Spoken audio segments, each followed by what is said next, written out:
Hello YouTubers, this is Boltzmore96 and this is a review of the NZXT Guardian SECC steel chassis case for computers. This is the case I got. It's a mid-tower ATX, micro ATX, and I think, oh god, ASD, something like that, some kind of case. I don't know, but yeah, that's it.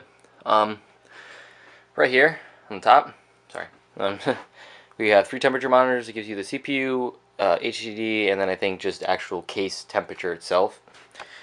Right here in the front, these are blue LEDs, and then there's a fan port down there, meaning there's an intake. Look in here. See there's the fan. You can't really see it from this angle, but there's the fan.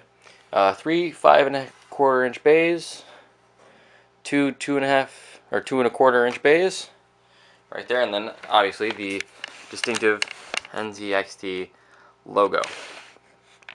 So now I'm gonna open it up. Hold on.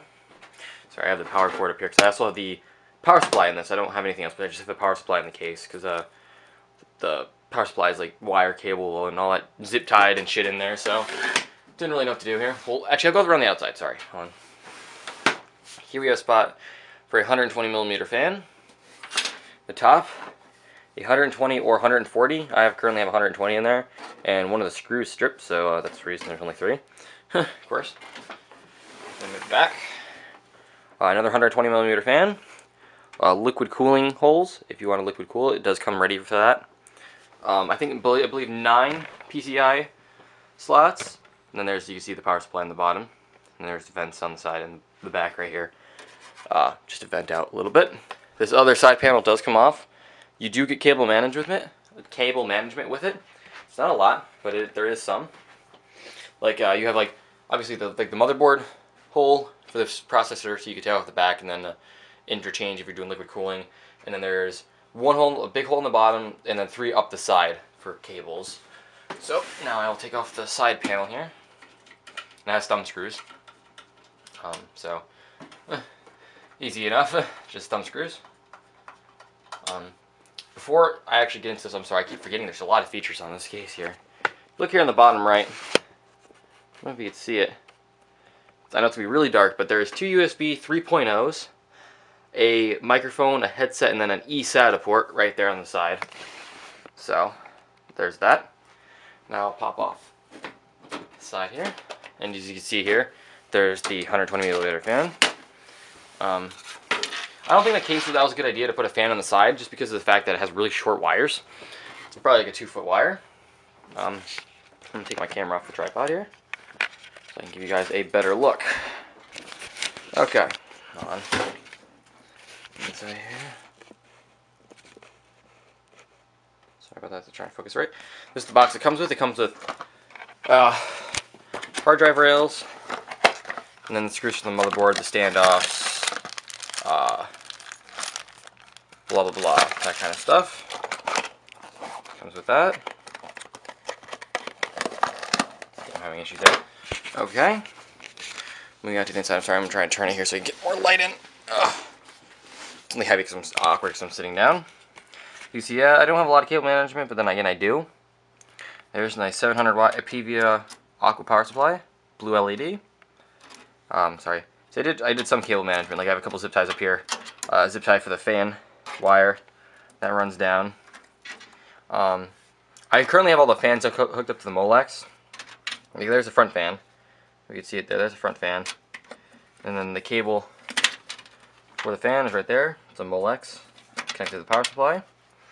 I have this back fan run down into the Molex there on the bottom. That's the back one.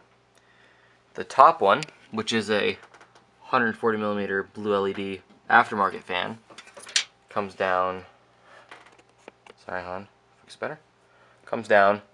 It's connected right there. Oops, sorry, right there.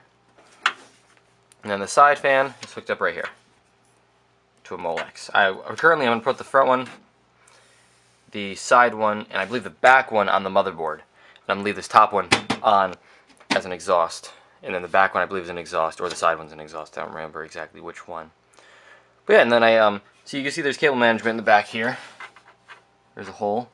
And that's what I have the motherboard connector run through, along with the video card 6-pin, and then that's about it.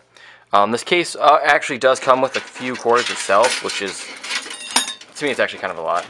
Sorry, I have one of these draped in there. See, these are just a couple of the cords. I'll show you all of them in a second here.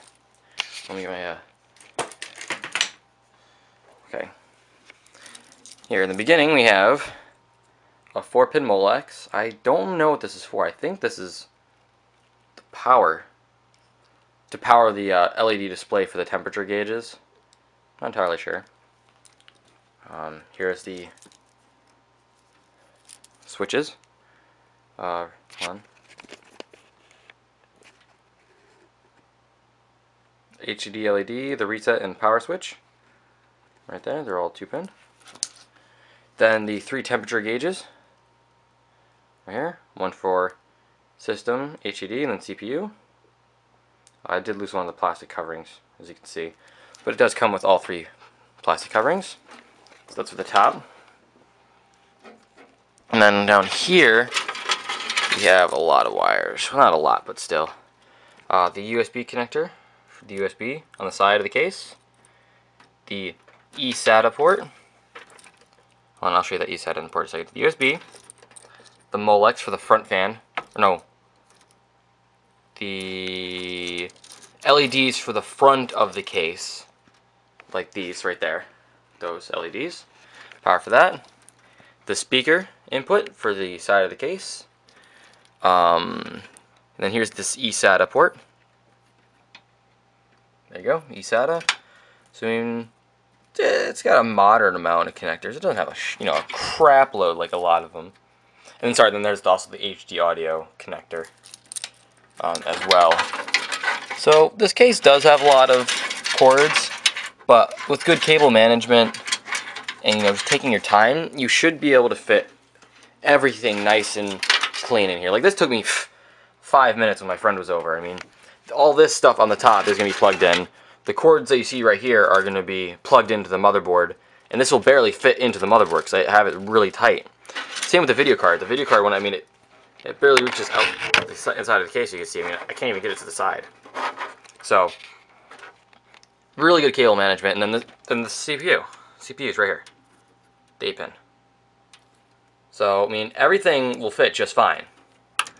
Like I just wrapped these up. That was quick too. Then I have the SATA ports for my hard drive. Everything. It's just simple. It's not that hard to cable manage. If you look right now, from right here, this angle, there's the motherboard. So, those are going to be plugged in. That's going to be plugged in. That's got to be tightened up a little bit.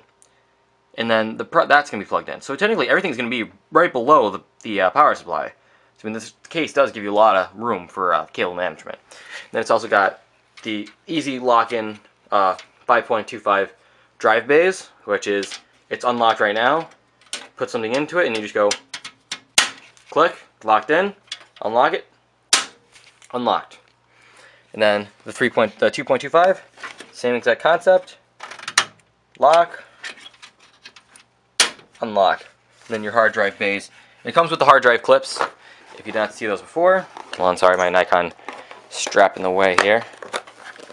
And it comes with the hard drive slots, and these are just screw in or clip into the side. There's enough. There's 4 or 5 of these. One must be. I think one's inside the case right now. Sorry. So it does come with everything you need.